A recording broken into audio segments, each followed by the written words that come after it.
ஓம் சைராம், ஜெய் சைராம்.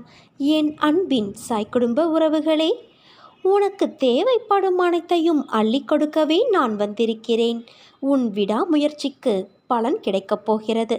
நீ எதற்கும் கலங்காதே.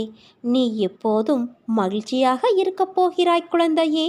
நான் கொடுப்பதெல்லாம் நன்மைக்கே என்று நினைத்து நான் கொடுப்பதை பக்தி சிரத்தையோடும் அடக்கத்தோடும் நீ வாங்கிக் கொள்ள வேண்டும். உன் அன்பு என்னும் கடல் எவ்வளவு ஆழமாக இருக்கிறது. என் மீது உனக்கு இருக்கும் அளவு கடந்த பக்தியை எண்ணி நான் பூரிப்படைகின்றேன். உன் வாழ்வில் உன் சாயப்பாவின் மீது வைத்துள்ள நம்பிக்கை என்பது அளவிட முடியாததாய் இருக்கிறது. நான் இருக்கையில் உன் வாழ்க்கையில் ஏன் இந்த வெறுமை? நீ ஏற்றிய தீபங்கள் போலவே உன் வாழ்க்கையில் நான் தீபம் ஏற்றப் போகிறேன். இன்னும் சற்று நாட்களில் நீ அதை உணரப் போகிறாய். வானத்தில் இருக்கும் சூரியனைப் போல, நிலாவைப் போல, நட்சத்திரங்களைப் போல மின்னி நீ ஒளி வீசப் போகிறாய்.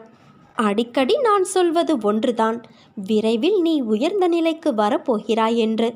என்னை சரணாகதியடைந்தால் நான் உன்னை நிச்சயம் பாதுகாப்பேன் அப்பா. ஆனாலும் சில சமயம் என்னையும் மீறிய பிரச்சனைகள் வரும்போது என் மனம் என்னையும் அறியாமல் சஞ்சலத்திற்கு உள்ளாகி கவலைப்பட வைக்கிறது என்கிறாயே. இந்த மானிட பிறவிகள் தங்களை சுதந்திரமானவர்கள் என நினைத்து கொண்டு சுகத்திற்காக இரவு பகலாக உழைக்கிறார்கள்.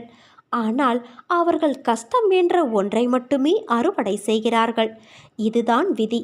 இந்த விதியானது நல்லதாக திரும்பி நல்ல நேரம் வருவதற்கு முன்பு ஒரு கஷ்டம் உன்னை இப்படி ஆட்டிவிட்டு செல்வது தவிர்க்க முடியாத ஒன்று.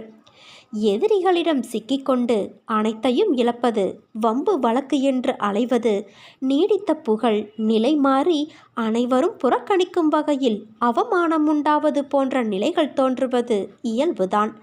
கடவுள் தன் பக்தனுக்கு இத்தகைய நிலைகள் வரக்கூடாது என்பதற்காக அவனுக்கு நோயாக, கடனாக, சிறிய விபத்தாக, ஏமாற்றமாக மாற்றி அமைக்கிறான். விதியின் பிடி உன்னை இருக்காமல் நான் பார்த்து கொள்கிறேன். அவசியமென்றால் விதியையே நான் மாற்றுவேன். அது எனது பக்தனின் நிலை, பக்தி, அவனது சேவை என்பதை பொறுத்தமையும். அற்புதங்களுக்காக அலையாதே.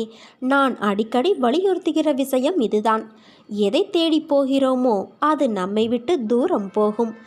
எதை நாம் எதிர்பாராமல் இருக்கிறோமோ அது நம்மிடம் வந்து சேரும். அற்புதங்களும் இப்படித்தான்.